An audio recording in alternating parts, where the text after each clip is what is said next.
जय हिंद साथियों, तीसरी चालीस में आपके लिए लेकर आई एक रैपिड रिवीजन जिसमें मैं आपको कवर करवाऊंगी whole day current affair for UPS and CDS वालों के लिए। तो आज के जितने भी द हिंदू न्यूज़पेपर में जितने भी इंपॉर्टेंट टॉपिक हैं फॉर रिगार्डिंग आपके एग्ज़ाम के लिए, जितने भी इंपॉर्टेंट मैं सारे कवर करूँगी आज की क्लास में। तो टाइम वेस्ट ना करते हुए स्टार्ट करते हैं सेशन को।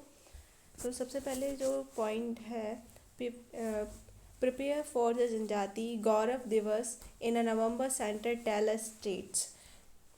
एक दिवस, जनजाति गौरव दिवस, आप सबने इसका पहले भी नाम सुना होगा।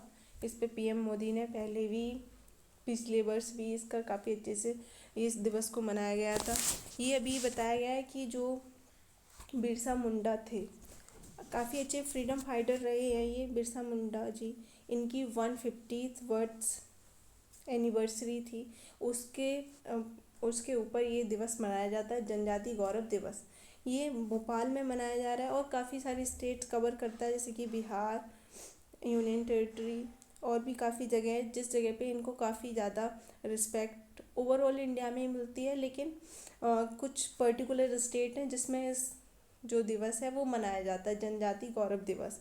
ये बिरसा मुंडा के ऊपर मनाया जाता है।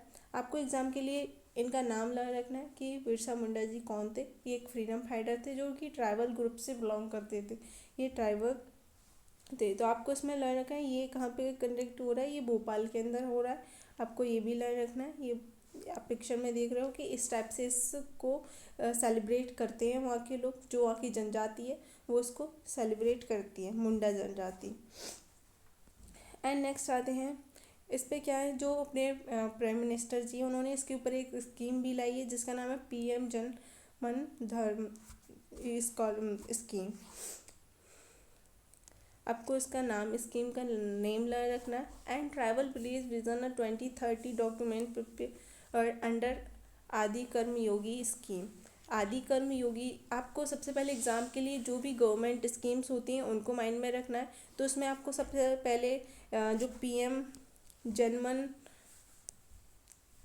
पीएम जनमन जो भी स्कीम है इसका नाम ला रखना है। एंड सेकेंड स्कीम इसकी ये है, सेकेंड स्कीम आदि कर्म योगी स्कीम, आपको ये भी लर्न रखनी है। ये आप देख पा रहे हो इसमें मैंने इसको हाईलाइट किया है। पीएम जनमन व इसके क्या क्या बेनिफिट्स हैं, ये क्या वर्क कर रही है, आपको ये भी लर्न रखनी है। ट्राइबल ग्रुप्स के लिए जो स्कूल्स हैं, स्टूडेंट्स हैं, उनके ऊपर ये वर्क करेगी। एंड सेकंड क्या है, वन धन विकास केंद्र, इसमें वर्क करा। आपको ये जो भी इम्पोर्टेंट पॉइंट्स हैं मैं आपको बता रही हूँ कि सबसे पहले आपको लर्न रखना है Birsa Munda ji. And second, who is and which state why see celebrate this festival, this दिवस। एंड इसकी जो स्कीम है इसके ऊपर, वो दोनों स्कीम्स को आपको एग्ज़ाम के लिए लर्न रखना है, इसके ऊपर क्वेश्चन बन सकता है। एंड नेक्स्ट पॉइंट आते हैं अपन, नेक्स्ट पॉइंट है India Asian tide making a study progress से द पीएम। जैसे कि मैंने आपको कल भी और परसों भी कवर करवाया था कि एशियन समिट होने जा रही है, एशियन समिट होने जा रही है। तो इंडिया एशियन का काफ़ी अच्छा फ्रेंड है। एशियन में इंडिया पार्टिसिपेंट नहीं है, लेकिन देखने में एकदम पार्टिसिपेंट लगता है। लेकिन इंडिया एक काफ़ी अच्छा फ्रेंड है एशियन कंट्रीज़ का, तो वो भी इसमें उसको इनवाइट किया गया है। तो अपने यहाँ से जो अपने फॉरेन मिनिस्टर हैं वो गए हुए हैं, लेकिन आपके यहाँ के जो भी प्राइम मिनिस्टर हैं उन्होंने वर्चुअली इस समिट को ज्वाइन किया है। उन इसके अंदर आपको क्या लिखना है, लर्न रखना है कि एशियन कंट्रीज़ कौन सी हैं, इंडोनेशिया, फिलीपीन, मलेशिया, ये आप देख पा रहे होंगे इधर दिया। एंड ये 22 समिट हुई, 22 एशियन इंडियन समिट किस जगह पे हुई, कुलालुमपुर। आपको ये लर्न रखना है, कुलालुमपुर में ये समिट हुई है। एंड पीएम मोदी ने इसको वर्चुअली अटेंड किया है। एंड इसमें जो भी पॉइंट रखे गए हैं, जैसे कि इसकी 21st century the century in India and Asian is said the Congress target PM as a Trump repeated oil import claim, जो भी वो कर रहे हैं। And Malaysia prime minister also is meted.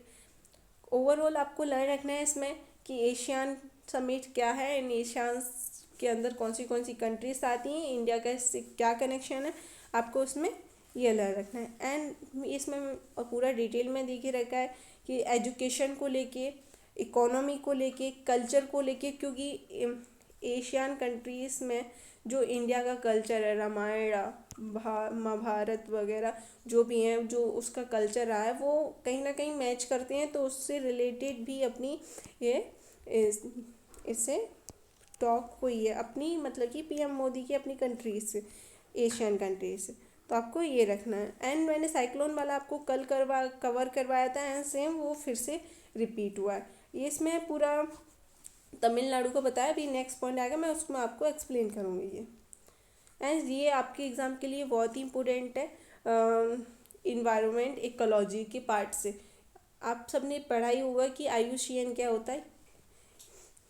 इसमें आपको रेड फ्लैग के बारे में बताया कि इंडिया के अंदर जो रेड फ्लैग एरिया है, वेस्टर्न घाट। सबसे पहले आप मुझे कमेंट सेक्शन में बताना कि जो वेस्टर्न घाट है इंडिया के अंदर, उसके अंदर कौन सी स्टेट आती हैं, कितनी स्टेट्स आती हैं, आप मुझे बताना कमेंट सेक्शन में कि कौन सी स्टेट आती है। तो आप इसमें आपको इसमें लर्न रखना है कि जो वेस्टर्न घाट है वहाँ पे जो जैसे कि देखा होगा कि उसमें 3-4 उसमें डिवाइड करते हैं कि वर्नरेबल है, ठीक है, इंडेंजर,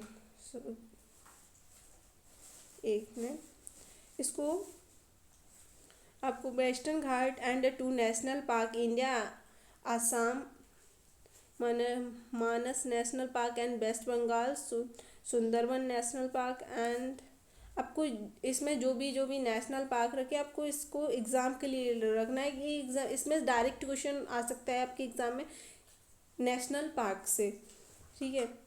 एंड इसमें जो भी है रिपोर्टेड, उन्होंने 4-5 कैटेगरी में इसको डिवाइड करके रखा है। एक गुड, ये आप देख पा रहे होंगे, एक गुड कैटेगरी में। एंड क्रिटिकली जो है साइकिल, उसमें आप देख पा रहे होंगे। Do we have a good protection area, जहाँ पे ज़्यादा प्रोटेक्शन की ज़रूरत है जिस एरिया को, वो इसमें बोल के रखा है कि 2 to 8 sites of access science and 63% of site the positive. And 2014 से लेके अभी तक काफ़ी ज़्यादा एरिया है जो कि जिसको इसकी प्रोटेक्शन की बहुत ज़्यादा ज़रूरत है, वर्ड्स हो या एनिमल्स, दोनों को ही। एंड आपको इसमें जो, एक मिनट मैं थोड़ा इसको क्लीन कर दूँ, फिर आपको पॉइंट्स दिखेंगे सही से।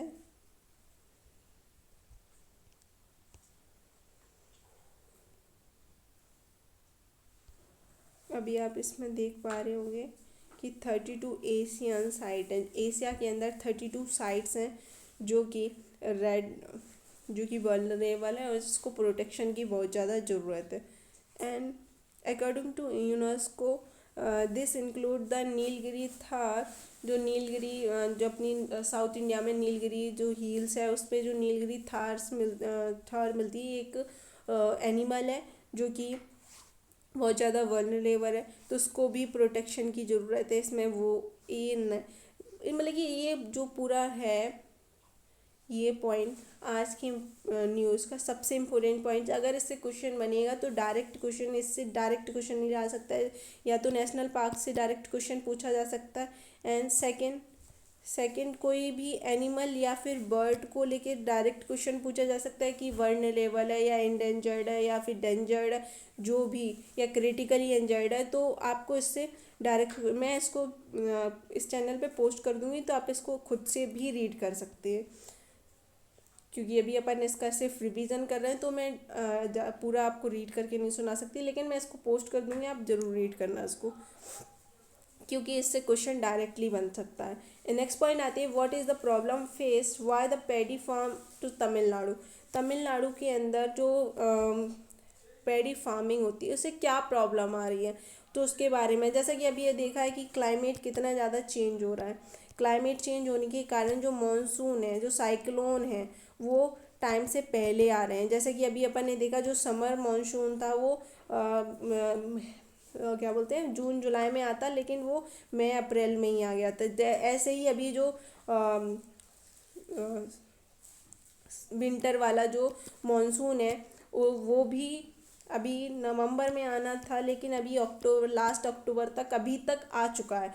तो उसी से रिलेटेड है कि भाई जो तमिलनाडु के अंदर जो पैडी फार्मिंग है वो मतलब कि सारी बिगड़ गई है, उस नहीं हो पा रहा है। तो इसमें जो गवर्नमेंट MRP देती है उससे रिलेटेड इसमें डायरेक्ट बोला है कि 70%, 22% जो सब्सिडी मिलती थी उसको थोड़ा और बढ़ाया जाए, क्योंकि जो फार्मर्स हैं उनकी जो पैडी फार्म्स हैं वो सारी बहुत ही ज़्यादा बेकार हो गई है बिकॉज ऑफ क्लाइमेट के कारण। क्योंकि पूरे तमिलनाडु में जैसा देख रहे हैं कि अभी बारिश होनी स्टार्ट हो गई है, बारिश होनी स्टार्ट हो गई और पूरे में फ्लड आनी स्टार्ट हो गई। तो उस वजह से वहाँ के जो खेत हैं वो पानी से पूरे ऊपर तक भरे हुए हैं, इसी वजह से वो ये डिमांड कर रहे हैं।